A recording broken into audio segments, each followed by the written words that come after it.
Hello everyone, Art Burns here, wishing you well today on this beautiful Tuesday, September afternoon out in here in Colorado. It is just a gorgeous, gorgeous day, and I hope it's gorgeous where you are too.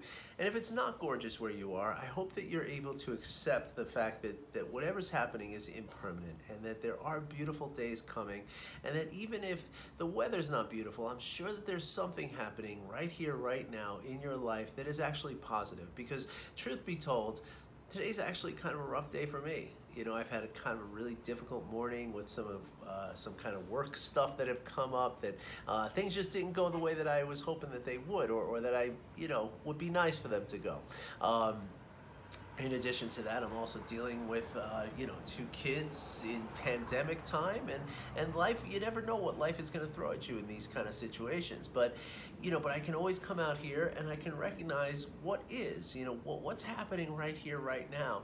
And most of the time, when we do this, when we can really dwell in the present moment and we can see, what is happening as it's happening, we can realize that there's usually more right going for us than there's wrong going for us, right? So even though I've been faced with lots of challenges today, I can come out here on my deck and I can enjoy the fact that it's a gorgeous, breezy, perfect temperature day, and doesn't make all the problems go away that I've had to deal with today. It doesn't mean that my kids all of a sudden are no longer in quarantine and they can go back to their normal lives and I can go back to my normal life. None of that changes. But what I can do is I can notice what's happening. And this is the key to being present, right? One of my favorite quotes ever is from one of my favorite people ever, right? John Kabat-Zinn. He says, "Life is the curriculum," right? Meaning that life is here to teach us these kind of lessons, right? Life is here to teach us that while there are things that might be bothering us, there's also things to be very grateful for and things to be very happy for, right? Life can teach us lessons about how we are, reacting to things from our implicit memories and our implicit biases. Life can teach us about our parenting. Life can show us when the results of our parenting are not what we're, kind of hoping and expecting, and allow us to see that the choices that we made might not be the best choices, right? But the only way that we can learn these lessons from life is to be present with them, right? And here's what I mean. A lot of times when something happens, right? Like this morning, a couple of things went on this morning that just were not comfortable.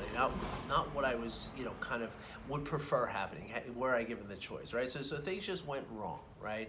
And so I have a choice at that point. Right? I can either dwell on how, oh gosh, this is so hard. Why are things going wrong? I want them to go right today. I need to do these things. I need certain things to happen today, and it's not happening. And I could ruminate over this, and I could dwell on the negativity of that, right? And when I do that, what's happening is now I'm having an emotional experience to the reality of what's happening in my life, right?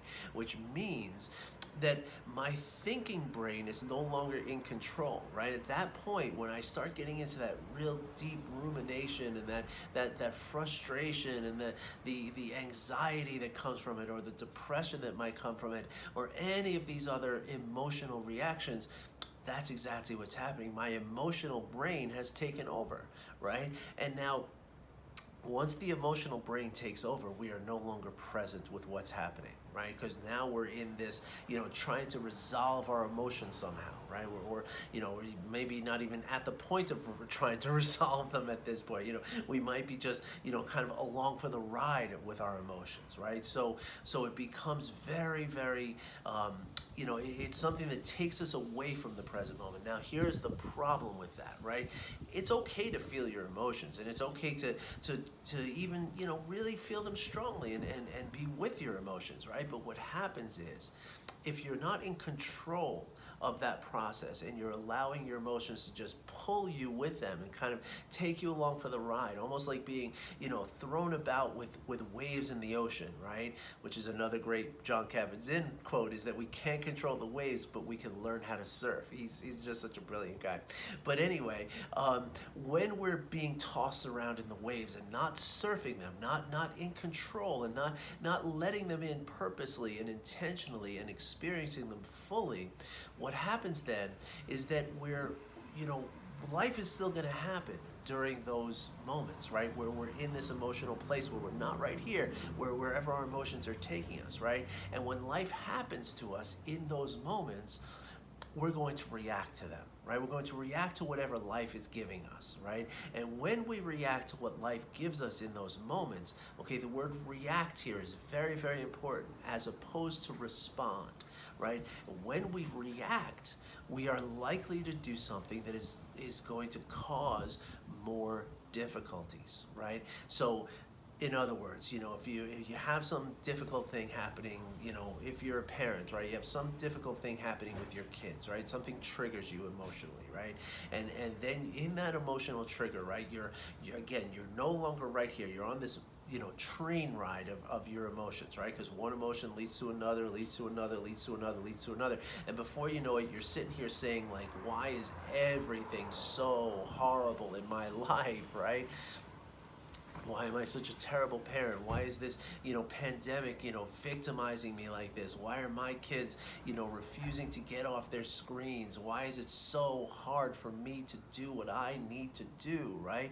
Once we get into those kind of, thought patterns and emotional reactions, we're now along this ride, right? And during that time, now our children are likely to come to us with something else, right? Like, hey mom, I'm hungry, or hey dad, I wanna, can you play a game with me?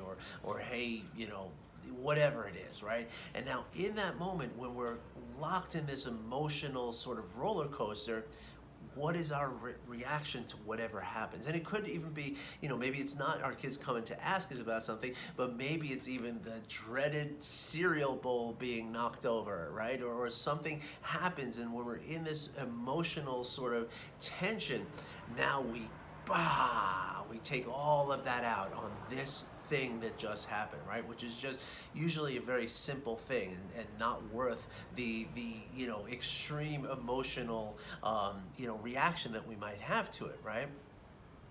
And so when we've done that, right, now what have we done? We have created another problem, right? We have snapped at our children, or we have answered them in a way that we didn't want to answer them, or that we would not normally have answered them, right? And we've done something that now has caused more emotional problems for us, right? Because now we feel shame, right? We feel guilt, we feel, sad or regret. Like now it's something else to ruminate about, right? And we sit there and we say, oh gosh, how did I yell at my kid like that just for a bowl of cereal? I'm such a terrible person, right? And this is how we start getting into this sort of rabbit hole of emotions, because now we have two big emotions that we're trying to resolve. And guess what? Life is still going to come. Life is still going to happen. So now maybe it's an email that comes in from someone who we manage, right? And now what is our reaction to that? Are we going to send off an email that we really shouldn't send off, right? Or maybe it's a call from someone, or maybe it's somebody knocking on the door to ask for something. What's our reaction going to be? And now, if we react in a way that is emotionally charged, and again, react as opposed to respond, which is, response is something that's measured and sort of contemplated, and something that's usually, in the manner that serves us rather than works against us, which reactivity is often. Now we've got another thing, right? Now we're feeling, either shame or anger or fear or something, regret, some kind of, another emotion. Now that's 3, right? And now you can see how this can keep going on and on and on, right? Whereas any one of these particular things that happened could have been a nice little lesson for us. It could have been something for us to learn, like I just talked about when I first signed on to this video, right? I came out on my porch here, to do this video, and I realized what a beautiful day it is out here, right? But meanwhile, I'm inside just struggling with things that are happening, right? So if I don't allow myself to let go of those emotions, right, and accept the fact that things are just not going according to plan today, and that's okay, right? If I don't kind of exercise that acceptance, then I can't be present, and in all likelihood, I won't even notice how nice it is out here, right? I'll just come out, I'll do my video and I'll, go through the motions and I'll just feel this, like a tension throughout the whole process, right?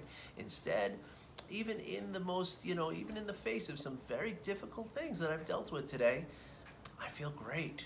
I feel joy. I feel utter happiness. Like just being out here right now, it's just absolutely gorgeous in this moment. Right now, I still have to go inside. I still have to, figure out what I'm gonna feed my kids for dinner because I didn't get out to the store today because I got guys downstairs working on the bathroom, that was supposed to be done, 3 weeks ago. And, those things don't go away, right? But I can accept them. Right? And if I'm not going to accept them, then what I'm going to do is I'm going to get caught up in that emotional reactivity that I described, right? And again, it just becomes this long train of one emotion connected to another emotion, connected to another emotion. I hope this breeze isn't interfering with the sound here.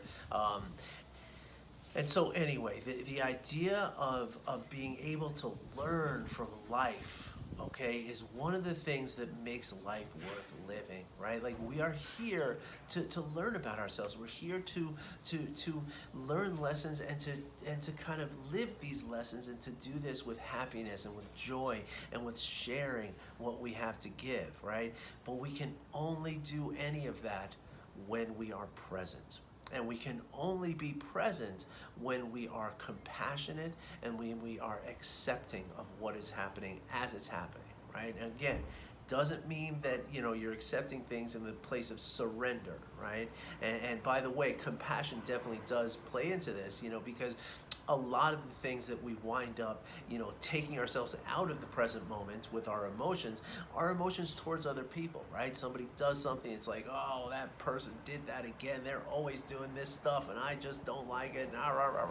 Right? So that's the way in which compassion can sort of alleviate those interpersonal triggers of our emotions, right? But then acceptance for just right now. Again, knowing like it's not okay that these guys are taking 3 extra weeks to do this work. It's not. It's definitely not. And I will address that in the proper way at the proper time. But if I do something really not wise and I snap at the guys and then they leave, and guess what? Now it's going to be another delay, and that's another thing that I'll feel, a cornucopia of emotions about, right? And of course, this will also impact my family's life, right? Like my son and I couldn't go for our bike ride today because we're waiting with these people, right? And because I can't leave my daughter here alone with 2 strangers, basically, So it's like, but again, I can only learn the lessons involved here. Right? I can only do this. Like I could have, I can sit here and I can say, well, I could have learned from the first, from knowing that they've been so unreliable. I could have maybe set different parameters. I could have maybe done something to change the outcome, right? And so that's what I mean. It's not accepting in the terms like, oh, well, this is just how things are and you just have to deal with it. Too bad. No, I could have done something about it, but I'll only figure that out without that emotional angst and emotional overwhelm, right? If I'm just sitting here getting, stewed in the anger and the resentment and all the other emotions, well, then I'll never come to that realization. I'll never learn from this situation. So how do we develop compassion, acceptance, and ultimately presence, right? It's through very, very simple means, just very basic practices every single day for a few minutes a day. That's all it requires, right? Just to set the intention to do certain practices on a regular basis, and in a certain amount of time, you will become more compassionate, more accepting, and more present. And that opens up the ability to be joyfully learning from all the different things that life presents you with. So if you'd like to learn more about some of these practices, please, please, please, please, please hit me up with a comment, okay? Send me a direct message. Let's talk about this because they are so simple and they are so easy to do, but the rewards are just absolutely astronomical. And so I would love to teach you about them. So please, if you'd like to learn about them, please leave me a comment, send me a message. Let's get into a conversation. All right, everybody. Thanks for listening. Wish you well. Take care.